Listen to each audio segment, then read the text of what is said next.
الحمدللہ وحدہ لا شریک لہ والصلاۃ والسلام علی من لا نبی بعدہ۔ امید کرتا ہوں ناظرین کرام آپ سب خیریت سے ہوں گے۔ میت کا مسنون کفن کیا ہوتا ہے؟ میت کے کتنے کپڑے ہوتے ہیں؟ مسنون کفن میں جو سنت کفن کہلاتا ہے اس میں میت کے 3 کپڑے ہوتے ہیں۔ مرد کی جو میت ہے اس میں مرد کے 3 کپڑے ہیں جو مسنون کفن کہلاتے ہیں۔ نمبر 1 ازار، سر سے لے کے پیروں تک کا کپڑا۔ نمبر 2 لفافہ، جس کو چادر بھی کہتے ہیں، یہ ازار سے 1.5 ہاتھ لمبا ہونا چاہیے۔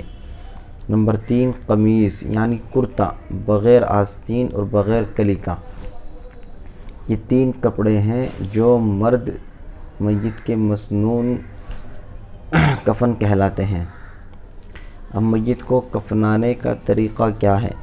سب سے پہلے تو جو چارپائی ہے اس کے اوپر جو لفافہ، چادر، بڑی چادر ہے اس کو ڈالا جائے، اس کو بچھا دیا جائے۔ اس کے بعد ازار بچھا دیا جائے، اس کے بعد قمیص کو بچھا دیا جائے۔ اب میت کو اس پر لٹا کر سب سے پہلے جو قمیص ہے وہ میت کے اوپر ڈال دی جائے۔ اس کے بعد ازار پہلے اس کا بائیں جانب، بائیں طرف سے میت کے اوپر رکھا جائے، پھر دائیں طرف سے اوپر رکھا جائے تاکہ دایاں حصہ اوپر آ جائے۔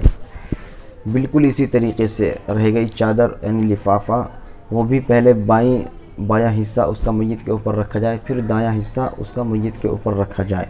اب جو پٹی ہوتی ہے، ایک پٹی کمر پر باندھ دی جائے، ایک سر کے اوپر جو کفن ہے وہاں باندھ دی جائے، ایک پیر کے اوپر باندھ دی جائے تاکہ جب میت کو لے کر چلے تو اس وقت چلتے ہوئے کفن نہ کھلے۔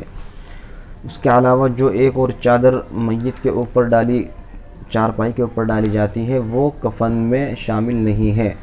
کفن کے جو کپڑے ہیں مرد کے وہ 3 ہیں، ازار، لفافہ، قمیص۔ وہ جو اوپر سے زائد چادر ڈالی جاتی ہے وہ کفن میں اس کا شمار نہیں ہوتا۔ اس میں اس بات کا خیال رکھنا چاہیے، بعض لوگ وہ چادر جو ہے وہ ڈالتے ہیں جس کے اوپر کلمہ طیبہ یا اسی طریقے سے آیت الکرسی یا سورہ یاسین کچھ لکھا ہوا ہوتا ہے، اس طرح کی چادر ڈالنا مکروہ ہے، یہ ادب کے خلاف بھی ہے۔ تو بہتر ہے کہ ایسی چادر ڈالی جائے جس کے اوپر کچھ لکھا ہوا نہ ہو، کلمہ وغیرہ یا آیت الکرسی وغیرہ نہ لکھی ہوئی ہے، سادی چادر ہو، وہ جنازے کے اوپر ڈال دی جائے۔